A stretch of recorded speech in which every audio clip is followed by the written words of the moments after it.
Prisrčno pozdravljeni v 139. oddaji Aktual na GFML. Mesec november je na GFML že več kot 2 desetletji Miklošičev mesec. Tudi letos smo gostili izjemno zanimive gosta.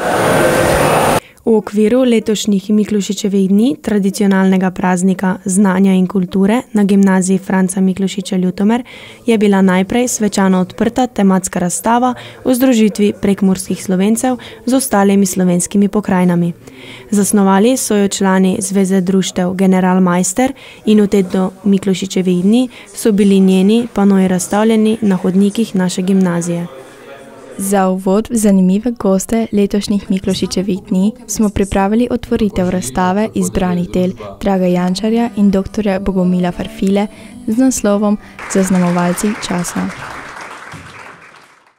V sredo nas je obiskal dr. Bogomil Ferfila, politolog, strokovnjak za mednarodne odnose, obramboslovje in ameriške študije, potopisec, ki je dijakom predstavil predavanje na temo Aktualna svetovna kriza.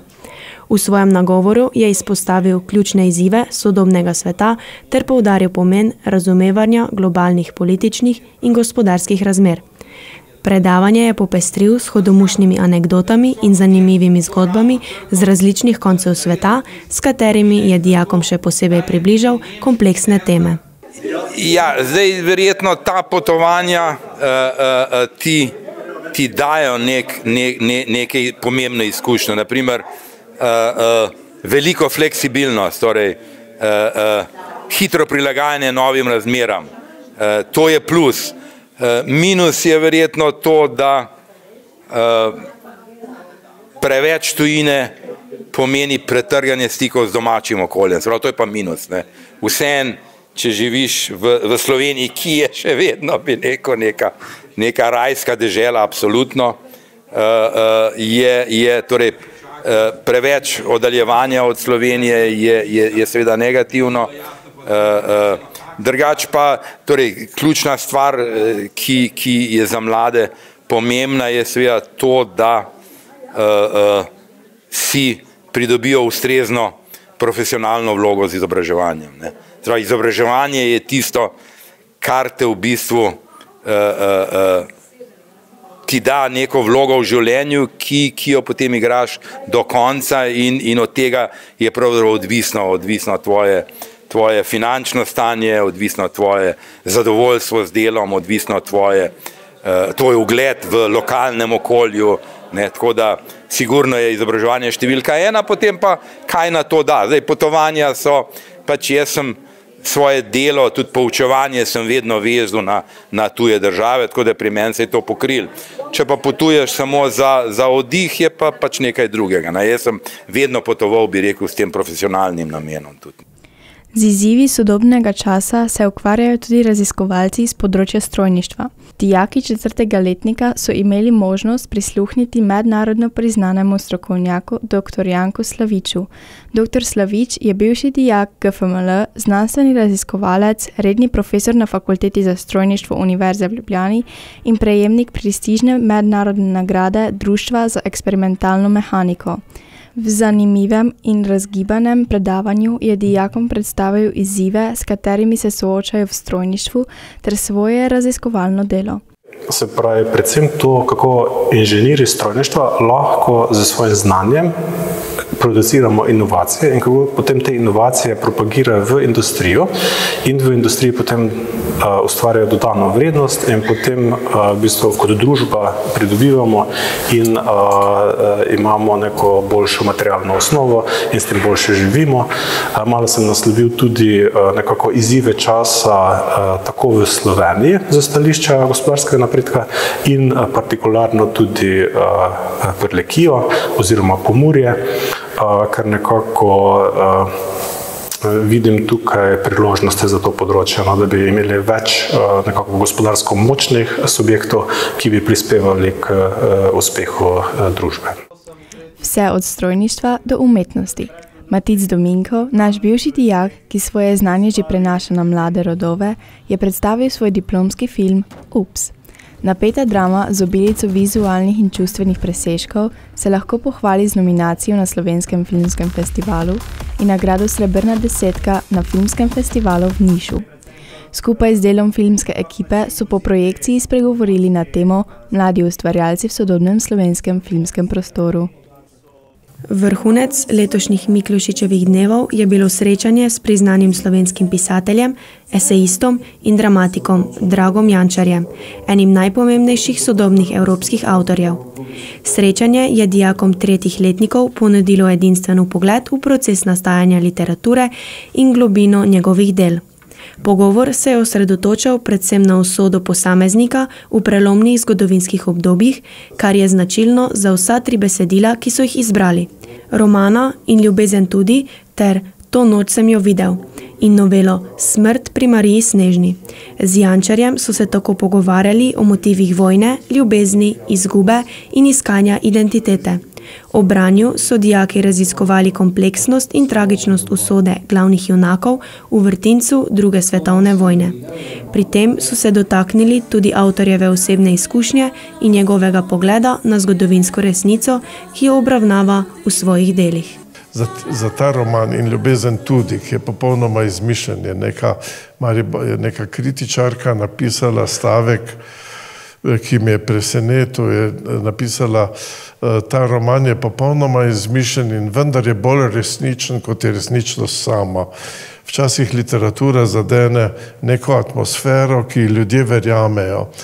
Medtem ko okrog tega drugega romana, o katerem zdaj govorimo, je bilo pa veliko nesporazumov. Zaradi tega, ker se je vedelo, da je stvar tragična, da so naši, da tako rečem, partizani proti koncu II. Svetovne vojne zagrešili neko nemogočo stvar, neko likvidacijo nad nekimi ljudmi, ki niso bili ničesar krivi. In zaradi tega seveda je bilo okrog tega romana veliko hrupa, veliko razprav, veliko debatiranja in tako naprej, ampak ves čas je šlo tudi za vprašanje, kaj je tu res in kaj ni res. Jaz sem naletel ker me zanima zgodovina, berem veliko zgodovinskih stvari, ampak sem naletel, nekoč sem bral kroniko tega gradu Strmol na Gorenjskem, ki pripoveduje o nastanku gradu od 15. stoletja naprej in tako naprej, ampak zadnjo poglavje pa je bilo poglavje pričevanje neke gospodinje, ki je delala na gradu, ki poroča o tem, kaj se je na gradu dogajalo med II. Svetovno vojno. In to je še najbolj resničen del tega romana. In tam je tudi opisano to, kako so odpeljali neko noč Veroniko, neko ekstravagantno žensko iz ljubljanske družbe, ki je tam živela. In to me je popolnoma pretreslo takrat, da se je to zgodilo. Pravzaprav zaradi tega tisto noč nisem spal, ampak jaz sem takrat videl, kaj se je zgodilo s to Veroniko in sem dal tudi ta naslov, To noč sem jo videl. Tisto noč, ko sem to bral, sem videl, kada se je to zgodilo in takrat sem vedel, da bom o tem pisal. Nisem vedel, kaj bom napisal, ampak zdelo se mi, da je to tako pretresljiva, nenavadna zgodba, da je o tem treba pisati. Razpravljali so tudi o univerzalnosti tem, ki presegajo specifičen čas in prostor, kar bralca nagovarja še danes. Jaz nimam nobenega občega pouka za nikogar, ne. Je to, da sem bil zelo radoveden in da je radovednost, mislim, neka ključna stvar za razvoj mladega človeka. Radovednost za vse stvari sveta, ne govorim zdaj samo za literaturo, za stvari okrog nas, za družbene stvari, za osebne stvari. Srečanje je bilo edinstvena in nepozabna izkušnja, ki je bogatila bralno in literarno doživljanje vseh zbranih. Paleto zanimivih gostov je zaključila Ana Tasić, slovenska humanitarka, učiteljica smučanja in filantropistka, ki se že vrsto let aktivno bori za človekove pravice Palestincev. Dijakom 3. letnika je predstavila razmere v Palestini in svoje izkušnje s humanitarnim delom v tem konfliktnem območju. Njeno predavanje smo naslovili Sence vojne, poti upanja. Z nami je delila osebno izkušnjo z nasiljem in trpljenjem, s katerim se srečujejo ljudje v Palestini, ter opozorila na pomembnost globalne solidarnosti in zavedanja o človekovih pravicah. Poudarila je, da je njena izkušnja s terena pokazala, kako ključna je vloga mednarodne skupnosti pri zaščiti ranljivih skupin. Miklošičevi dnevi so se v četrtek nadaljevali s projektnimi dnevi Narečja nas bogatijo, Krivulje v matematiki in naravi ter Migracije nekoč in danes. V petek so se dijaki odpravili na ekskurzije v Ljubljano, na Dunaj in Vratgonski kot in Smurek ter tako zaključili izjemno zanimiv in pester teden. Za dijaka predšolske vzgoje in medijski tehnik je prva Erasmus Plus mobilnost v tem šolskem letu na Malti.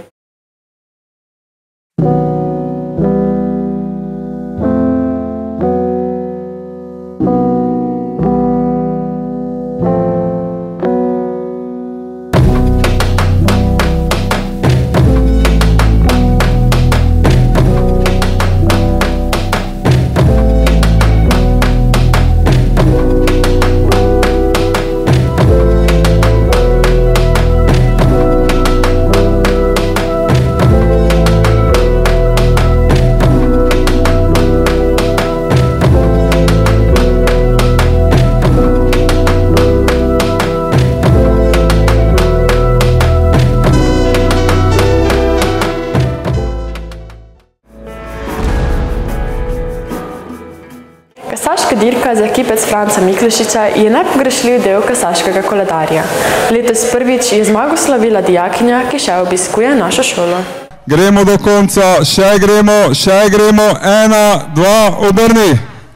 Stekla je dirka številka 4, 17. tekmovalnega dne, dirka gimnazijcev Franca Miklošiča Ljutomer. Hendikep iz obrata in v vodstvu Oreja z Janico Nushol, ki sta odlično poštartale z distance 2160 metrov iz iste prve linije, nekoliko slabše Dizel z Renejem Hanžekovičem, zaostala sta nekoliko, vendar iščeta priključek, odlično pa Oreja, ki je letos že dobila 4 dirke in je v izvrstni formi, potem pa seveda so se razvrstili za njo, za Orejo in Janico, tudi Risa Alar, z Davorinom Puharjem, ki je že dobil tole dirko in to, kot sem dal, leta 2021, če se ne motim. Številka 1, diskvalifikacija. Elite Alar, diskvalifikacija z Markom Slanom. Še zmeraj pa Oreja z veliko prednostjo. Oreja je v izvrstni formi, kot sem dejal, štartala je kar 7 dirk in 4 dobila, od tega pa še zraven 2 drugi mesti, kar pomeni v 6 dirkah ali na zmagovalnem stopničkah ali na drugem mestu. Potem pa v ozadju še zmeraj Risa Alar z Davorinom Puharjem na drugem mestu, na tretjem mestu pa je Laos z Jasmino Puhar, potem pa Katy de Paris z Vitom Šadlom. 1:17:6 prvi kilometer. Fantastično. 1:17:6, ampak to za Orejo, ki ima osebni rekord na srednjo distanco 1:16:4. Oreja z velikansko prednostjo, kar pomeni, da je čisto mogoče, da bomo dobili seveda zmagovalko dirke GFML, kar še je doslej nismo imeli. Ampak čas je tudi za to. Kako pa? Janica še vedno s Orejo vodi. Takšna prednost ob takšni formi Oreje, to bo težko po dobrem štartu izpustiti.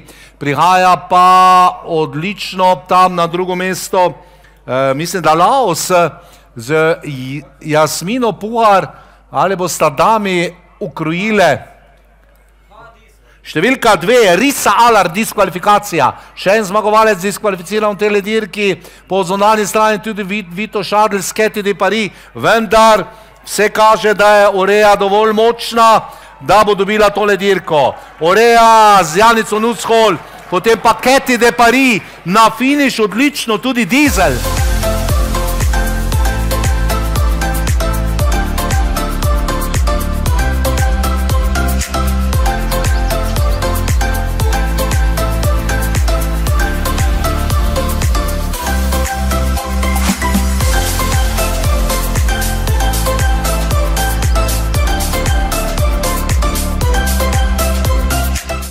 Janica Nushol, dijakinja 4. letnika programa Splošna gimnazija, je zmago dosegla skupaj z konjem, ki sliši na ime Oreja. Kako je bilo zmagati, predvidevam, da v konkurenci starejših sotekmovalcev? Glede na to, da jaz v bistvu dirkam že 3 leta zapored in sem že navajena, ker ta šport predvsem je obseg zelo veliko starih ljudi, mislim starejših, sem že navajena in pač mislim, zelo je lepo pokazati, kad tudi mlada generacija napreduje v tem športu in da uspeva tudi na najvišjih nivojih in uvrstitvah. Po tekmi si povedala, da je bil to tvoj letošnji največji tekmovalni cilj. Katere uspehe v tvoji karieri bi še izpostavila? Ja, to je bil letos moj velik plan, tudi zmagati, dokazati, da lahko zmagati dijakinja, ki še obiskuje to šolo. Ampak drugače bi pa rada izpostavila še tudi predvsem rejske dirke, velike dirke, kjer v bistvu štartajo najboljši konji po Sloveniji in tam sem tudi dosegala visoke uvrstitve in pa tudi imamo mi v bistvu tu grupe in sem v svoji grupi trenutno tudi med najboljšimi. Tako da tudi kot amaterska voznica sem najboljša vozica trenutno in to so v bistvu eni mojih največjih ciljev in dosežkov letos. Imam pa še plan seveda v prihodnosti še več takšnih rejskih dirk. Je Oreja vaša last, skrbiš za njo ali si jo samo vozila na tej dirki? Oreja v bistvu, mi smo jo kupili kot 5-mesečno žrebe in od takrat jo imamo, to je že zdaj 6,5 let, skoraj 7. In ja, v bistvu je naša reja, naša last, mi smo jo naučili vsega od osnov do dirkanja in zdaj tudi do najvišjih uspehov, tako da vse visi na meni in na moji družini. Odkot pa sploh ljubezen do kasaških dirk? Ja, dirkati je že pri 17 letih začela moja mama, tako da je ona veliko predirkala, preden sem jaz prišla na svet. In zdaj nadaljujem to v bistvu tradicijo. Jaz tudi ona še malo dirka in skupaj pač pripravljamo konje za tekme, tako da v bistvu je družinska tradicija. Ti ta hobi vzame zelo veliko časa? Ja, dnevno, če tako povzamem vse skupaj 2 do 3 ure. Po letih, da pa je sezona v bistvu še bolj intenzivnejša, mislim, so dirke na vsake 2 tedna ali teden dni, potem pa še več, ker vse visi na v bistvu predvsem na negi konja in na veterini in na treningih, tako da zelo veliko časa mislim na dan tudi. Kako pa uspeš skupaj tudi z šolo? Ja, to smo že velikokrat vprašali. Mislim, za vsak teden si naredim plan, kdaj se moram kaj učiti, kdaj imam treninge in če se držim tega plana, vse gre. Sicer je malo pestro pa napeto včasih, ampak mi veliko pomaga moja mama in v bistvu zaenkrat speljujemo. Super. Kakšni pa so tvoji načrti za prihodnost? Zaenkrat je na prvem mestu šola in študij, faks. Potem pa ta hobi, pač koliko bom ga uspela speljati zraven šole, toliko bo šlo, drugače pa potem pa manjše ja veliko tega. Tudi rada bi šla mogoče malo v tujino glede izobraževanja teh konj, ker tam je v bistvu, tam so na višjem nivoju kasaštva in tam sem veliko naučila, kar se tu mogoče ne morem. Drugače pa čim več novih konj, novih izkušenj in potem bom pač tako lahko napredovala tudi za najvoznico Slovenije in tako naprej. Super, hvala ti za pogovor. Veliko uspehov na kasaških stezah in seveda tudi na bližajoči se maturi. Hvala.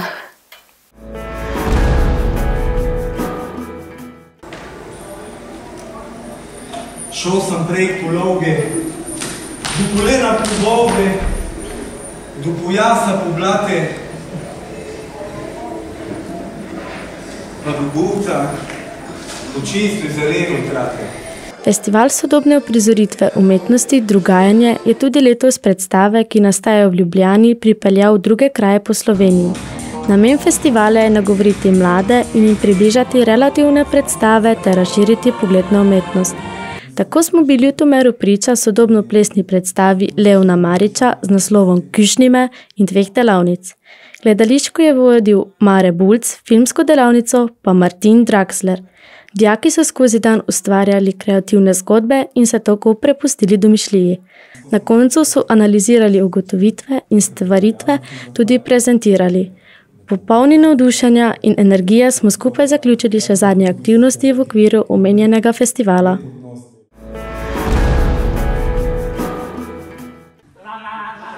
Drugo tekmo letošnjega prvenstva v šolski improvizaciji Šila smo odigrali na GFML, kjer smo gostili ekipe iz gimnazij Vič, Poljane in Moste iz Ljubljane. Po prijaznem sprejemu so se dijaki skupaj ogreli, potem pa je šlo zares. Najprej Vič proti Poljanam, slavil je Vič, potem pa GFML proti Mostam. Pred nabito polno dvorano glasnih navijačev smo jih prepričljivo premagali. To je že druga zmaga letos, kar je še posebej pomembno, ker tekmujemo zelo pomlajeno ekipo. Marsikdo od gledalcev je prvič videl gledališko improvizacijo in kreativnost. Pogum in spretnost nastopajočih je navdušila vse.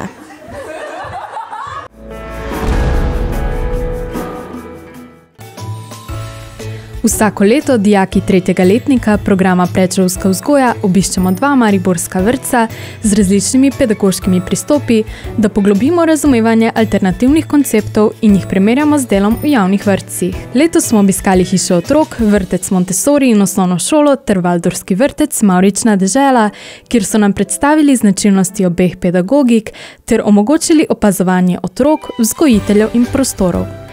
Ob ogledu smo pridobili številne informacije o delu vzgojitelja, materialih in organizaciji dejavnosti, kar nam je poleg teoretičnih znanj dalo dragocen praktični vpogled v izvajanje različnih pedagoških filozofij.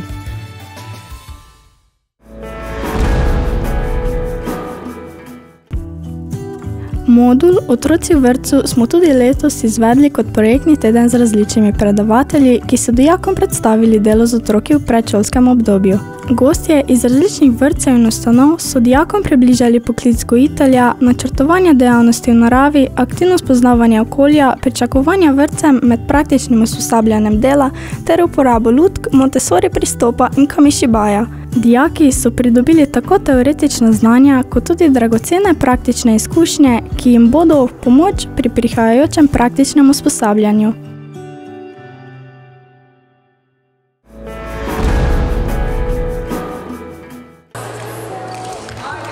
14. novembra je v športni dvorani Šic v organizaciji naše šole potekalo področno rokometno tekmovanje za dijake. Tekmovanja se je udeležilo 5 srednjih šol iz regije: Gimnazija Franca Miklošiča Ljutomer, Gimnazija Murska Sobota, Zdravstvena šola Murska Sobota, Ekonomska šola Murska Sobota in Srednja poklicna in tehniška šola Murska Sobota. Naši dijaki so pokazali odlično igro, a jim je do uvrstitve v naslednji krog žal zmanjkal kakšen gol ali 2.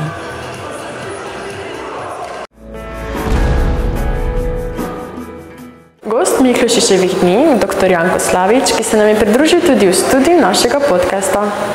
Vedno sem nekako tako bolj tehnično naravnan bil. Že v osnovni šoli sem v 3. razredu imel prvi računalnik Commodore.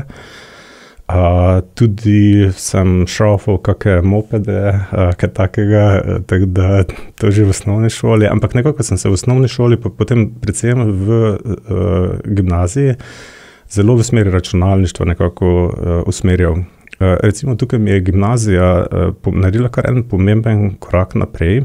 V 1. letniku, ko sem prišel na gimnazijo, ker je tako profesor Kustec kot takratni ravnatelj profesor Tučič so se zavedali teh mojih nekako interesov na področju računalništva, me je gimnazija predlagala, da sem bil eden od prvih, ki so testirali internet. To je bilo leta 1993, ko v bistvu je internet bil v zelo drugačni obliki kot danes in jaz sem bil v bistvu verjetno prvi v Ljutomeru in med prvimi 1000 v Sloveniji, ki so testirali neko novo obliko interneta, ki sem je rekel takrat point-to-point, in je v bistvu bil prvi grafični vmesnik, ker se lahko kot danes mi internet poznamo, v bistvu dostopa do interneta. In jaz sem to v bistvu potem si uredil doma in potem tudi profesor Kustice pomagal, da je on to pri sebi doma takrat uredil. Tako da, recimo tukaj sem dobil potem nek pospešek na področju recimo računalništva, ampak kljub temu, ko sem se potem odločil za naprej študij, mi računalništvo nekako ni bilo tako blizu. In sem kolebal med elektrotehniko ali pa strojništvom. Ko sem šel na informativne dneve, sem v bistvu zaradi prometa v Ljubljani zamudil informativni dan na fakulteti za strojništvo. Prišel torej samo na informativni dan na fakulteti za elektrotehniko in tam mi nekaj ni bilo všeč in sem potem rekel, ok, bo strojništvo in tam sem ostal in sem v bistvu zelo vesel. Se počutim dobro na fakulteti za strojništvo, sem lahko zelo kreativen, delam v bistvu raziskovalno, pedagoško, aplikativno za slovensko industrijo, zelo veliko priložnosti, delam s mladimi, pri tem imam veliko veselja, imam odlično ekipo, tako da nekako sem potem v strojništvo šel. Je pa res, da je to moje raziskovalno delo, pa tudi pedagoško danes tudi kar dobro navezano na samo programiranje.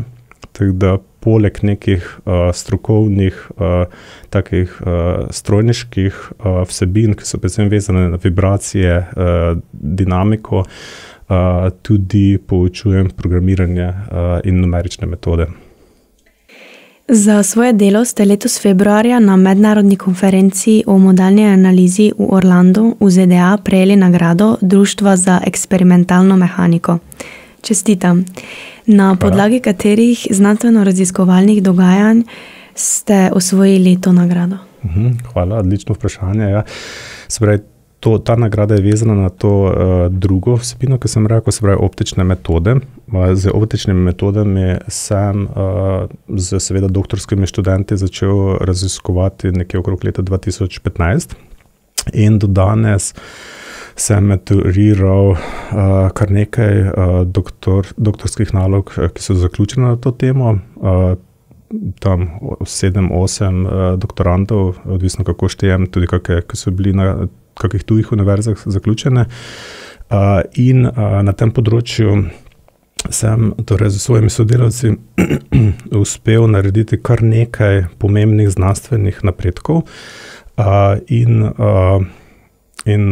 imamo torej kar odličen znanstveni odtis tukaj, ki ga spoštujejo tudi naši sodelavci po vsem svetu in na tej znanstveni konferenci IMEC, ki je International Model Analysis Conference, ki jo organizira Ameriško združenje za eksperimentalno mehaniko.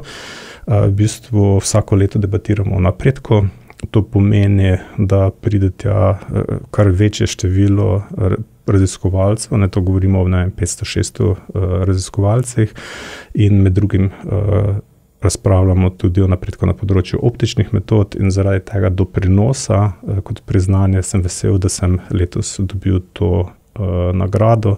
Mi veliko pomeni, ker nekako kot ti drugi znanstveniki dajo tako priznanje, je to zelo lepo. Tako pa tudi ta mesečna oddaja prišla k koncu. Se vidimo prihodnji mesec.